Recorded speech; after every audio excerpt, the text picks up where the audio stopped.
So let me present a counter case, the opposite view, why I think Christians should vote. First, let's look at Romans chapter 13, verse 1. Here we read, "Let every soul be subject to the governing authorities, for there is no authority except from God, and the authorities that exist are appointed by God." This is where we read about the role of government. Now, in New Testament times, when Paul was writing this, the governing authority was the emperor, the Roman emperor. He was an absolute dictator, and in those days it was the same all around the world. There was no such thing as democracy. Every state was ruled by an emperor or a king, an absolute ruler, dictator. People had very limited rights, the average person. Roman citizens, if you had citizen status in the Roman Empire, then you did have some rights. Paul was a Roman citizen. He was born in the city of Tarsus. Tarsus was a citizen city. Anybody born there automatically had Roman citizenship. As we read through the book of Acts, we find three records where Paul uses his political rights. Okay? The first is in Acts chapter 16, where he's in Philippi and he's being beaten and put in prison. And the next morning, people come to him and say, "Okay, you can leave now." And then Paul points out, "You know what?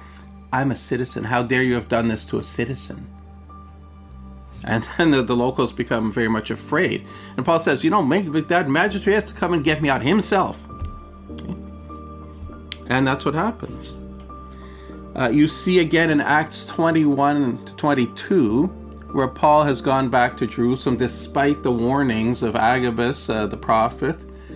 He's gone there, and not surprisingly, this riot starts, and the mobs are planning to kill him, and the centurions, some Roman soldiers, show up and rescue him, and they're about to flog him.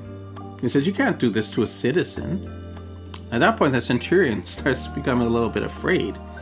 He himself is a citizen, but he bought it. He wasn't born into it. And Paul uses then his rights as a citizen to ask to address the crowd, and the centurion allows him to do that. As a result, he has an opportunity to preach the gospel to this big crowd.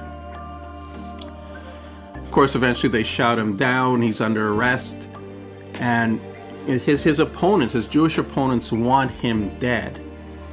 And they set up this elaborate plan where he's going to be called down to Jerusalem to present his case, but they have ambushers on the way. They're going to kill him before he ever gets there, and Paul finds out about that. Doesn't matter, the local governor wants to send him anyway. And Paul then exercises a right. He says, "I appeal to Caesar." Which means the magistrate can't send him now and put him into a death trap. Now, you might wonder, in Philippians chapter 1, verse 23, Paul writes about how it's better to die and be with Christ. Why don't I go for that? Persecution is such a good thing. Like, why doesn't he just go ahead and get himself killed?